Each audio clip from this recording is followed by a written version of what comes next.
Abang jago, sorry bang jago, ampun bang jago.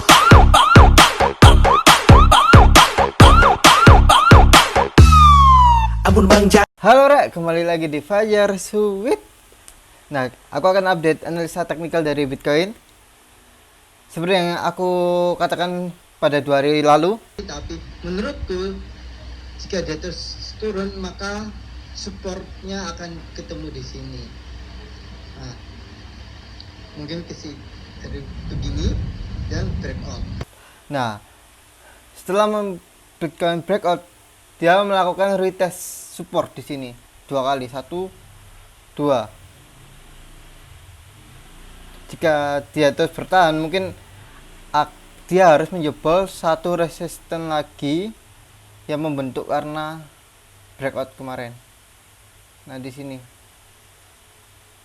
jika dia breakout di resisten ini, dia bisa naik kembali. Tapi kalian harus berhati-hati karena saat ini masih overbought. Jika kalian lihat Fear and Greed Index, dimana kita masih di angka 90, ini sangat menakutkan sekali. Jika kalian yang untuk short term, lebih berhati-hati jika entry sekarang. Jika long term nggak masalah. Terus yang kedua kita berhasil close candle mingguan dengan sangat indah di sini, dengan sangat naik sekali. Tapi ini menjadi satu tanda bearish yang perlu diperhatikan. Karena setiap satu table candle di atas Bollinger Band, dia ada kemungkinan untuk koreksi seperti ini atau juga seperti ini. Tapi kayaknya seperti ini.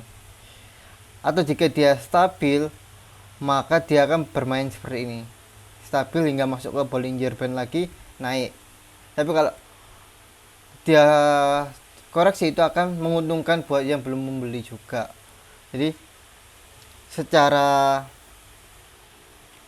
fundamental, secara sentimen pasar ini masih bisa naik, tapi secara grafik ini sangat membahayakan ya. Jika lo memang naik, kemungkinan 20% dari harga sekarang seperti ini dia bisa naik 28% dari harga di Bollinger Band batas atas.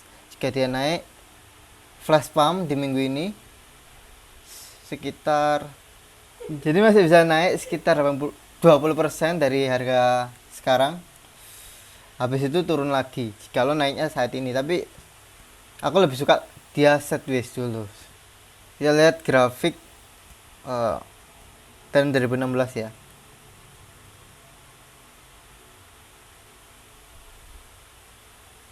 Nah, di sini juga dimana di titik mendekati all time high, Bitcoin naik hingga melebihi Bollinger Bands, lalu turun hingga ke MA 20. Jadi kalau misalkan jika ada koreksi, turunnya akan sampai ke MA 20. Kemungkinan paling dalam yaitu di 11.459. Selanjutnya kita lihat Bitcoin Dominance, di mana ini masih di area support ya. Ini kalian harus perhatikan betul, jika dia berhasil menjebol support ini, itu berarti tandanya waktunya masuk ke altcoin. Untuk sementara ini aku akumulasi altcoin dikit-dikit, 10% dari asetku, belum sampai 50% lah. Nunggu sekiranya pasti jika itu acquisition.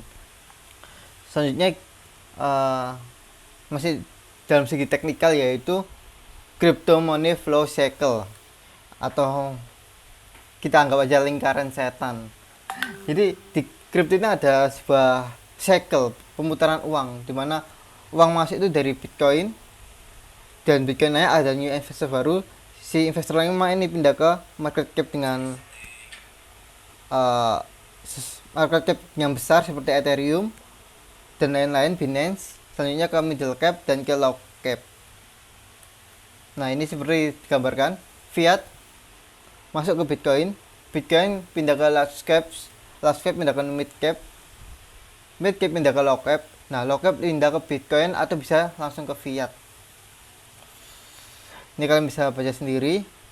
Aku buka Twitternya Rek Capital dengan judul blog Crypto Money Flow Cycle.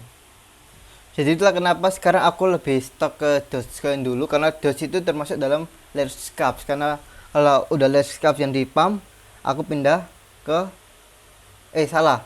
Doge termasuk ke dalam middle cap. Karena kalau udah middle cap di pump, aku pindah ke low caps. Nah, kalau udah koin-koin kecil nih di pump, itu tandanya altcoin udah selesai dan pindah lagi ke Bitcoin. Aku kasih contoh di sini, Dogecoin. Nah, ketika Bitcoin di tahun 2017 mau menyentuh all time high, orang-orang akan pindah ke altcoin dengan market cap yang besar. Setelah itu pindah ke middle cap seperti Doge dan lanjut ke altcoin yang dengan market cap kecil.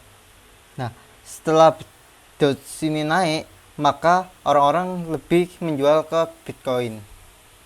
Maka dilanjut dengan kenaikan Bitcoin yang signifikan dari 5 Juni di sini. Nah, di sini ada Bitcoin lagi, seret naik. Setelah Bitcoin naik, baru pindah ke altcoin lagi. Seperti di sini, altcoin masuk di November, tepat saat Bitcoin lagi naiknya di sini. Nah, sekitar sini. Oke, lanjut ke news yang gak kalah penting, yaitu dari Biden, dimana Biden men-set up Gary Gensler sebagai advisor di Wall Street. Nah, siapa sih Gary Gensler ini? Gary Gensler ini salah satu orang yang sangat berpengaruh di bidang Bitcoin ya, karena dia orang yang termasuk mengikuti Bitcoin. Kita ketik, nah akan langsung keluar blockchain. Nah, si Gary ini sering ngomongin blockchain di seminar-seminar. Nih, blockchain and money, industry for bla bla bla, blockchain and money, blockchain basic and consensus, dan banyak macam payment bank sentral. Dia concern ke blockchain. Jadi pemilihan Gary ini pada advisor itu sangat menguntungkan dari pihak cryptocurrency. Selanjutnya ada berita dari veteran investor yang sangat terkenal yang mengatakan bahwa semua bank akan memiliki Bitcoin. Jadi sekarang ini memang kondisi di mana institusi itu mulai masuk ke Bitcoin. Setelah si institusi masuk ke Bitcoin, mereka akan menjual ke customer mereka. Disitulah kita mulai berhati-hati untuk investasi Bitcoin. Oke, sekian dari aku. Jangan lupa komen, subscribe, and like. Yang paling penting, sampai jumpa di next episode. Bye.